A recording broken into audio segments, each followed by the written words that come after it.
com Raul Mikhail Ivanov. Bem, caros amigos, boa noite, estou contente por reencontrá-los. Primeiramente, certo número de informações sobre o que falamos sem parar desde dezembro. No que concerne aos fenômenos climáticos que haviam sido anunciados e, também, aos fenômenos em relação com o Oriente, com Israel, a Palestina e os outros países árabes. Tudo isso está aumentando em pressão, como vocês podem constatar. Em contrapartida, no que concerne ao Ocidente, e não mais ao Oriente, há um atraso na indução dos eventos que devem produzir-se, o que quer dizer que a onda de frio deveria ser adiada, na França, aproximadamente uma semana, mas isso ocorrerá, efetivamente, como previsto. E isso é devido à elasticidade entre as diferentes dimensões e à resistência maior ou menor do espírito humano para integrar as novas energias ou, em todo caso, para entrar em luta com as novas energias. O que vocês veem, nesse momento, nos países árabes corresponde a uma reação e uma luta, e não uma aceitação de eventos extremamente violentos que ali se produzem e que irão amplificar-se. De fato, os povos do Oriente não são capazes de ir ao sentido nem da resistência violenta, nem a um sentido, obviamente, da aceitação da nova dimensão. Conclui-se, instantaneamente, períodos de lutas que querem não fazer morrer, não deixar morrer o antigo, como no que concerne aos conceitos ultrapassados da religião de natureza involutiva. E, no entanto, os povos do Oriente são aqueles os mais capazes de conhecer a energia do coração. Mas não reconhecendo essa energia do coração, através do conjunto dessa humanidade, eles vivem isso como uma oposição entre a própria humanidade deles e a humanidade do resto do mundo, ou seja, do Ocidente. Aí está porque há essa onda de violência, que não é uma aceitação, longe disso, mas uma recusa total, extremamente importante do que é novo. Aí está o que concerne ao Oriente. Agora, no que concerne ao elemento de natureza fria, a resistência, ao contrário, é extremamente intensa para os povos do Ocidente, que se tem a conservar as aquisições passadas, que se tem a conservar as próprias estruturas rigidificadas, as próprias estruturas arcaicas e, sem entrar em cólera em relação a isso, mas, antes, fixando-se, ainda mais, nos elementos do passado. Aí está. A elasticidade dimensional provocou um atraso em relação à data que eu lhes havia dado. Dessa oposição entre o fogo, entre a água torrencial, entre as manifestações climáticas extremas, também, que sobrevêm nos países do leste, mas, sobretudo, no ocidente, muito em breve, há, perfeitamente, aqui a ilustração entre as duas formas de lutas com a energia nova, com a consciência nova que se encarnam nesse momento. Há uma reação de cólera extremamente violenta, ou uma união e uma cristalização aos esquemas antigos. Os dois esquemas são possíveis e os dois esquemas que vocês observam entre o Oriente e o Ocidente são, também, esquemas que se produzem, também, no interior do ser humano. Ou uma cólera extremamente grande, ou uma resistência extremamente grande, sem cólera ou uma cólera fria. Mas os dois, não se enganem, são uma oposição extremamente forte ao que vem, portanto, oposições extremamente fortes a essas energias novas da quinta dimensão. Os extremos não permitem o equilíbrio que vocês devem encontrar como ser humano, e isso é extremamente importante a compreender e a implementar em si, para corrigir, eventualmente, os erros estratégicos e os erros que os afastam de sua dimensão espiritual, obviamente. Aí estão as generalidades espirituais que eu tinha a dizer-lhes. Mas, se quiserem, como de meu hábito, vamos começar por respostas às questões que nos permitirão entrar mais adiante nesse discurso em relação a esse grande período que vive o planeta Terra. Então, eu os escuto, caros amigos. Questão: nós somos, frequentemente, confrontados a escolhas. Como fazer o melhor possível? A escolha é muito simples. Ou permanecer fixado em suas concepções potenciais do futuro, não aceitar a abertura e a fluidez do que vem, ou, ao contrário, e o resultado será o mesmo, permanecer fixado em esquemas de funcionamento do passado, orundos de tudo o que lhes ensinaram, de tudo o que vocês desenvolveram, de tudo o que vocês educaram, em vocês, em relação à sua vida, tal como ela é, em relação às vidas passadas. Convém a vocês abordar o período do fim do inverno, do início da primavera, como um ser totalmente novo. Como dizia seu grande neófito, ninguém pode penetrar o reino dos céus se não volta a tornar-se uma criança, ou seja, novo, sem passado, sem futuro, estar totalmente no instante, não pode mais fazer referência em relação a um passado, não mais fazer plano em relação a um futuro, mas estar na aceitação total do que quer a energia da alma em sua vida e na vida do planeta. Cara amiga, a solução é mais simples, obviamente, é evitar o Oriente e o Ocidente em si, ou seja, evitar o passado, estar no instante presente, evitar estar no passado ou fazer projeções sobre um futuro hipotético, simplesmente, centrar-se no instante. Estando centrado no instante, sem projeção alguma no futuro, sem qualquer ideia ou pensamento em relação como uma construção do passado, vocês poderão ser capazes de estar alinhados em seu eixo energético mais fundamental, que é aquele de sua alma, e de estar à escuta da vontade de sua alma e não de projeções no futuro, e não, tampouco, de construções oriundas da personalidade, que vem do passado. É extremamente importante adotar essa atitude de espírito, que consiste em estar no presente. Mas, verdadeiramente, estar totalmente presente ao instante. Estar na ação e presente nessa ação, totalmente. Não estar numa determinada ação e pensar em outra coisa. Ou não construir ou elaborar uma ação presente em relação a um passado. Isso é exatamente a mesma coisa. Questão: poderia dar-nos precisões sobre o ciclo da alma? O ciclo da alma, o ciclo mais importante da alma corresponde aos períodos passados em encarnação e aos períodos passados em excarnação. Aí está o ciclo mais importante para a alma. Em seguida, a alma, uma vez em encarnação, apresenta certo número de ciclos. Esses ciclos são ligados a essa própria evolução dessa encarnação. Período de crescimento, a adolescência. Período de maturidade, de conclusão do crescimento e de plenitude. E, em seguida, ciclo de regressão desse crescimento, de velhice, como vocês chamam, não mais de plenitude, mas de exaltação espiritual, e, enfim, a morte. Portanto, os ciclos de crescimento e de decrescimento são os mais importantes no período de encarnação. Aí está o que se chama o ciclo da alma. Questão: poderia falar-nos da música das esferas? Perfeitamente. A música das esferas é um som específico, que é sutil, ouvido não unicamente através dos ouvidos, mas através do chakra ou da ampola da clareaudiência, que é situada de cada lado de cada ouvido. Há certo número de sons que vão até sons extremamente agudos.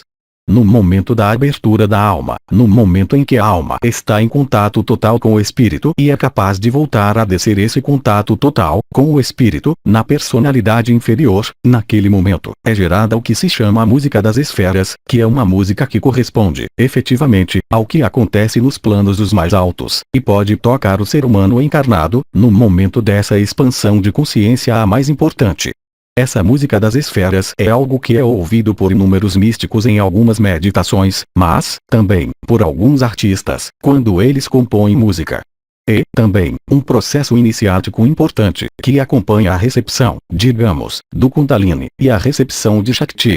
Quando os dois estão conjuntos, produzem esse fenômeno de música das esferas, tal como eu o chamei em minha vida, que corresponde a um alto grau da iniciação. Algumas experiências que ocorrem quando pessoas estão no coma, que se chama, na França, as experiências de morte iminente, correspondem a esse esquema extremamente específico. Não o som que é ouvido quando as pessoas tomam o túnel, mas quando elas chegam a essa luz que não queima, brilhante, ofuscante, e penetram no interior da luz. Aí pode ser ouvida a música das esferas. A música das esferas encontra, de fato, sua origem e sua fonte vibratória no domínio dos Iota Kodesh de que já falamos. Questão: poderia desenvolver o papel do arcanjo Uriel?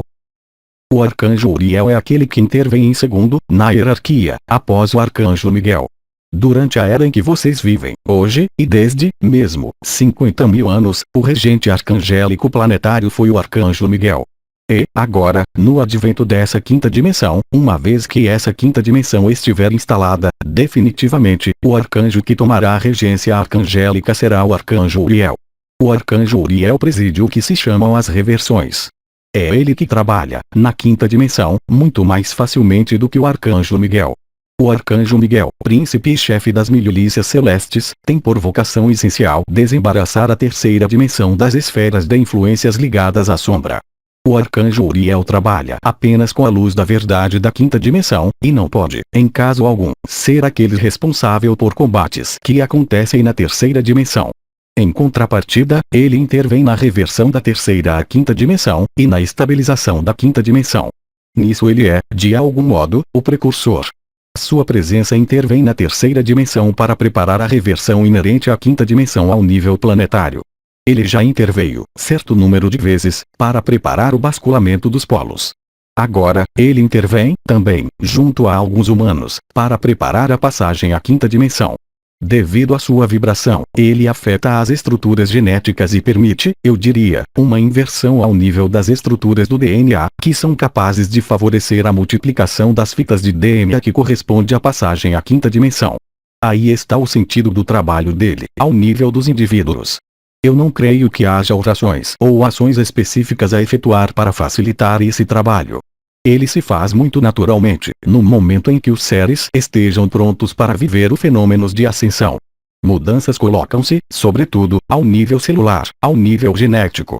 Em seguida, sobrevém certo número de mudanças que vão fazer com que a reversão induza, também, modificações profundas de funcionamento, ou seja, as energias da esfera sexual, em especial, são transmutadas a um nível altamente espiritual, e as energias espirituais podem e devem manifestar-se ao nível sexual. Isso corresponde a uma transmutação alquímica do nível de consciência. O olhar portado sobre as coisas, portado sobre a vida não é mais, de modo algum, o mesmo. Questão: como, no processo de criação, passar do plexo ao coração? Essa é uma questão extremamente difícil, porque, no homem, o potencial criativo manifesta-se, sempre, para a maior parte dos humanos artistas homens, ao nível do plexo solar, assim como o potencial artístico no indivíduo mulher manifesta-se, sempre, pelo quinto chakra, que é o centro de energia diretor, nesse caso, mas que é, também, o centro patológico. Não há regras intelectuais a dar, para passar do terceiro ao quarto chakra. Isso necessita de uma compreensão de processos que animam o indivíduo no processo criativo, mas, também, no processo de vida, simplesmente. O terceiro chakra é o mundo dos desejos, o mundo dos prazeres, o mundo da ilusão, o mundo da sedução. A sedução, não tomada no sentido pejorativo, mas para agradar a uma multidão, por exemplo. Mostrar algo que agrada para ter a imagem de volta não é a mesma coisa que criar no sentido de dar sem nada a esperar de volta. É isso que deve ser compreendido e implementado, tanto na vida de todos os dias como na criação artística. E, infelizmente, não basta dizê-lo. Basta aceitá-lo. Mas, tendo aceitado, intelectualmente, é necessário, também, fazê-lo passar nos fatos, na realidade, na vida de todos os dias, ou seja, deixar cair a noção de prazer, desejo, ilusão, aspiração à sedução, e passar à autenticidade do ser sem perder o potencial criativo. O problema dos artistas homens em geral é que eles pensam que, estando no plexo solar, ou seja, no mundo da ilusão, da sedução, do desejo, do prazer, eles arriscam, passando ao estágio do coração, perder essa especificidade que eles têm de artistas. Bem ao contrário, o artista sublimado é um artista que evolui pelo chakra do coração. Mas isso é extremamente raro.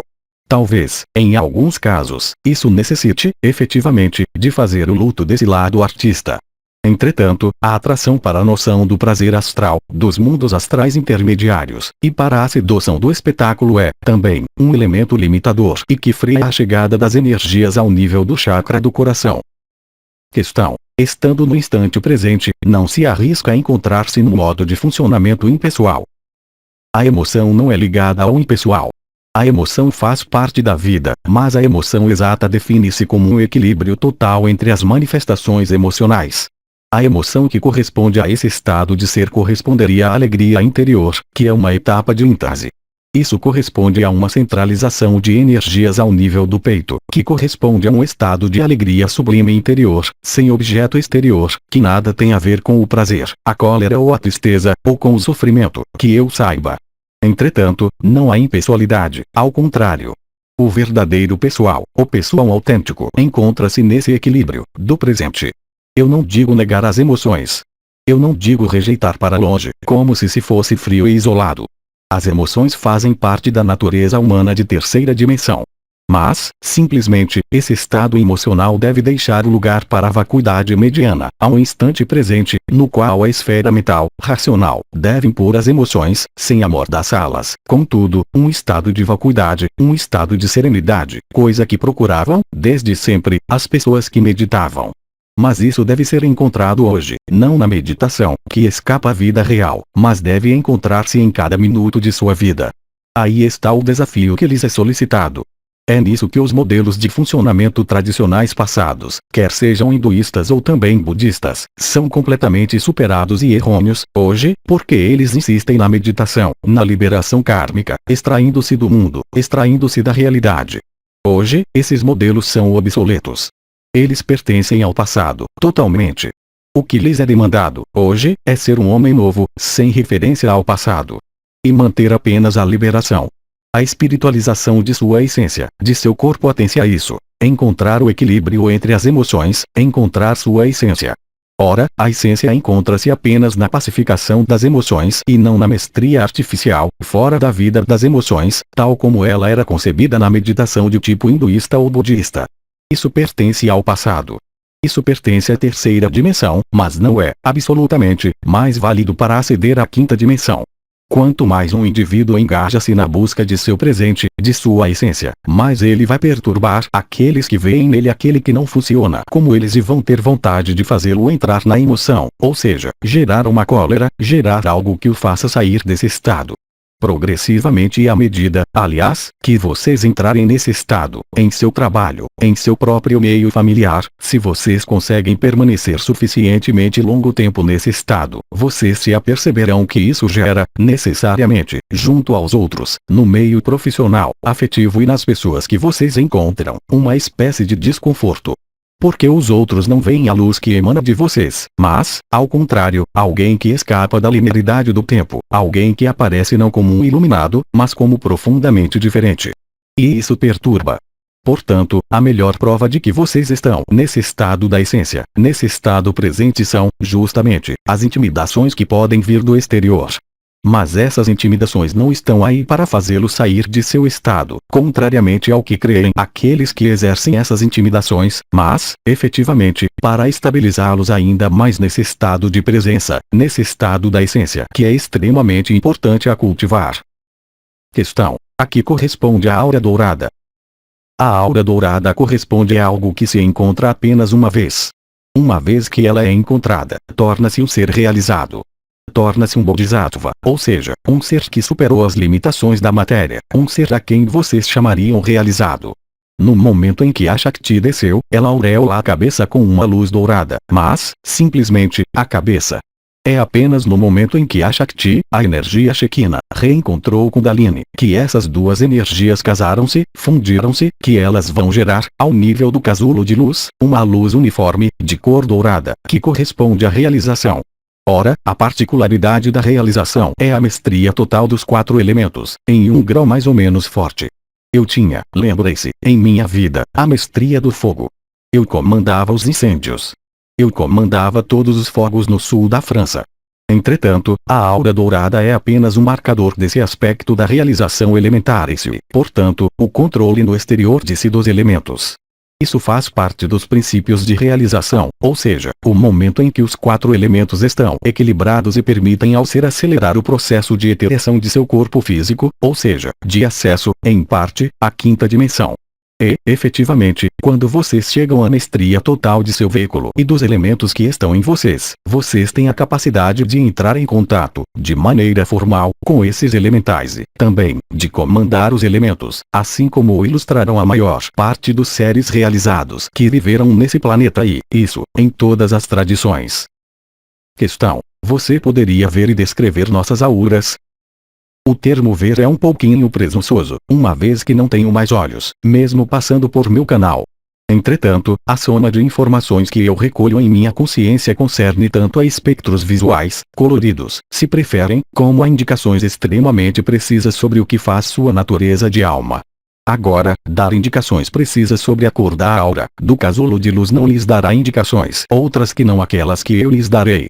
Não é porque eu lhes diria que vocês têm uma aura de tal cor ou de tal outra cor que vocês tirariam conclusões quanto ao funcionamento de seu ser.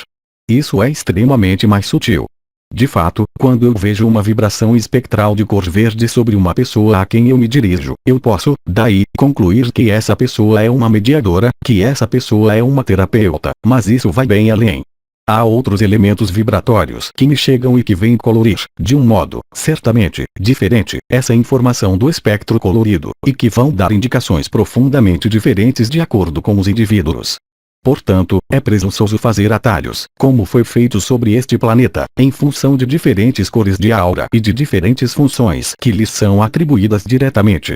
A única coisa que nós podemos dizer é que a aura dourada corresponde, efetivamente, à aura da realização. Agora, no que concerne às outras cores, há seres extremamente evoluídos que têm uma aura rosa ou vermelha, mas vermelho escuro, mas vermelho, de qualquer forma.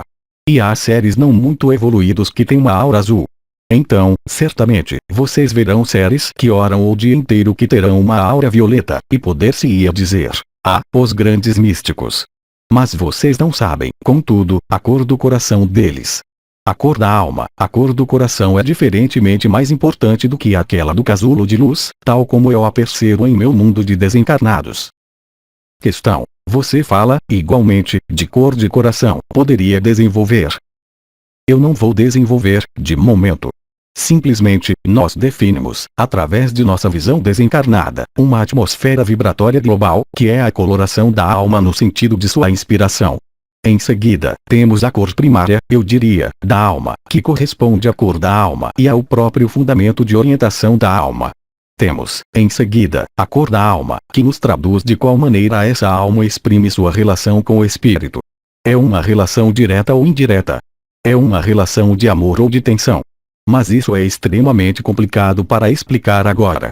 Retenham, simplesmente, que nessa noção de cor que vocês abordaram, há a coloração da alma que é o casulo de luz. Há, em seguida, a cor da alma, que é a cor precisa atrás da cabeça, que assinala uma orientação da alma. E, enfim, há a cor do coração da alma, que corresponde à ligação entre a alma e o espírito, que traduz modos de funcionamento entre a alma e o espírito. Mas nós desvendaremos isso em outro momento, se efetivamente quiserem. Não vale a pena sobrecarregar a cabeça. Isso de nada serve para encontrar o presente. Questão: como não fazer amálgama entre as próprias emoções e aquelas dos outros? Cara amiga, é muito difícil, como você o diz, gerir as próprias emoções e as emoções dos outros. Convém, simplesmente, alinhar-se, totalmente, centrar-se em sua essência e fechar a porta às emoções.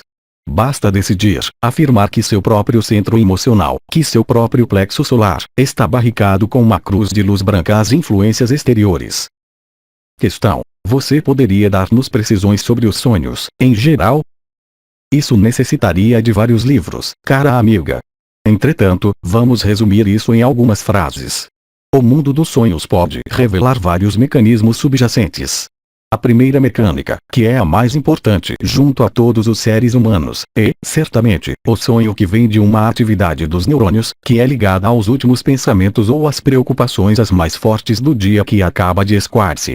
Por exemplo, você tem uma emoção violenta de raiva para com alguém, por exemplo, você tem um pensamento ou uma emoção que você trabalha. Bem, à noite, isso vai descarregar-se pelos neurônios, que vão pô-los na situação do que vocês viveram na vigília. Essa é a situação a mais frequente da mecânica dos sonhos. Agora, há o sonho premonitório, profético, o sonho que vai prevenir. A necessidade de confrontar o que é vivido em sonho, não tanto em relação ao seu sentido simbólico, mas, sobretudo, para ver, antes de tudo, se ele corresponde a uma preocupação do dia anterior que acaba de escoar-se, caso em que não há lugar para encontrar um significado profético, divinatório ou outro, uma vez que 90% dos sonhos são ligados a isso.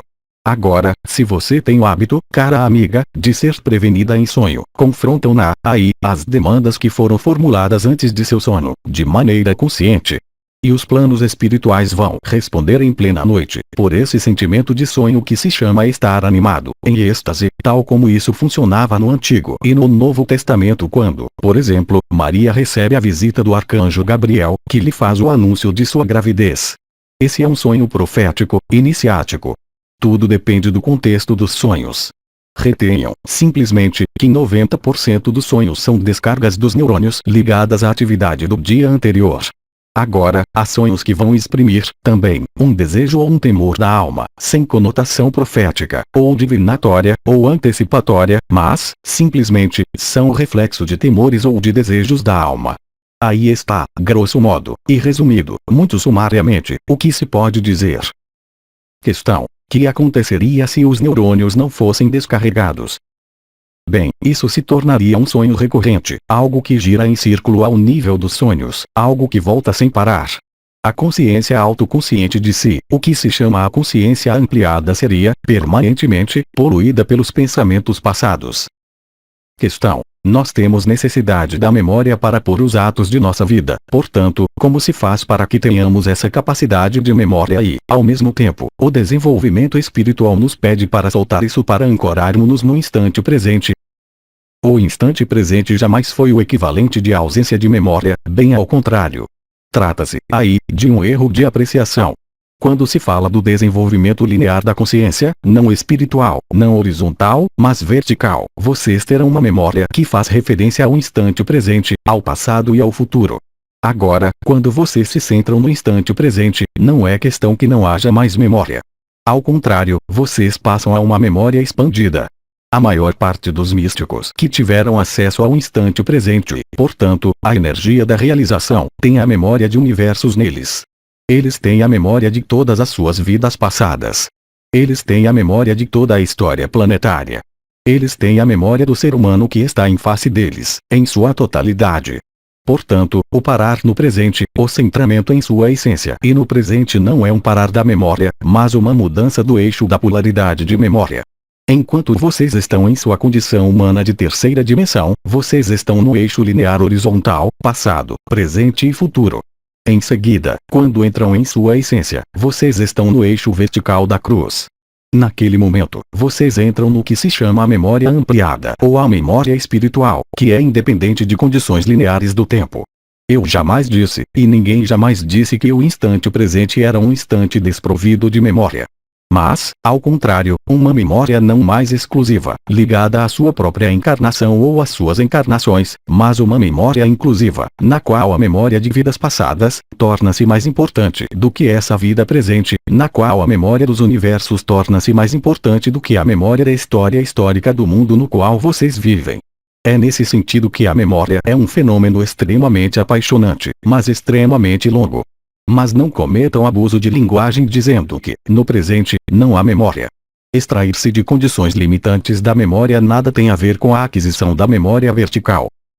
Questão: quando não se lembra mais de alguns aspectos do passado, isso corresponde ao que algumas escolas psicológicas chamam repressão?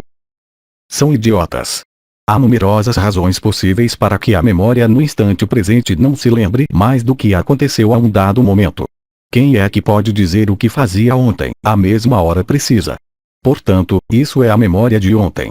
Portanto, imagina-se, efetivamente, que, para a memória da infância, há pessoas que têm a memória do que aconteceu durante suas primeiras horas de vida, outras, que não têm mais qualquer lembrança durante tal ou tal faixa de idade. Isso não quer dizer, necessariamente, e, aliás, ou mais frequentemente esse não é, absolutamente, o caso, que haja repressão de um evento traumatizante psicológico, absolutamente não. Há numerosas circunstâncias que fazem com que a alma não imprima, ao nível memorial, certo número de elementos no presente. Não é por isso que seja preciso procurar uma repressão qualquer. São eles os reprimidos, os idiotas. Questão: mas quando há um evento traumático, a memória imprime-o, forçosamente. Em 99% dos casos, sim, porque o traumatismo é tão violento, quando se trata de sofrimentos emocionais intensos, que eles giram em círculo no cérebro. Não há possibilidade, para a consciência, de não ver o que aconteceu. Mesmo se, nesse caso, haja uma possível regressão, a repressão não vai até a ocultação total do evento. Há uma recusa em ver, entretanto, isso é visto. Não é, de modo algum, a mesma coisa. Não há inconsciente. Há apenas coisas conscientes ou subconscientes, eventualmente, mas, absolutamente, não inconscientes. A consciência do ser humano é bem mais forte do que o inconsciente. O inconsciente é algo ao qual vocês dão tomada quando aceitam ter um inconsciente. Se vocês pedem para estar conscientes de tudo, vocês se tornarão cada vez mais conscientes e, portanto, cada vez mais fortes. Portanto, não há inconsciente. O inconsciente é uma criação. Questão: existem, hoje, grandes mestres, ainda encarnados. Mais do que nunca. Eles são ilustres desconhecidos, a maior parte trabalhando na própria vida de todos os dias. Questão: após a passagem à quinta dimensão, o que advirá dos ciclos da alma?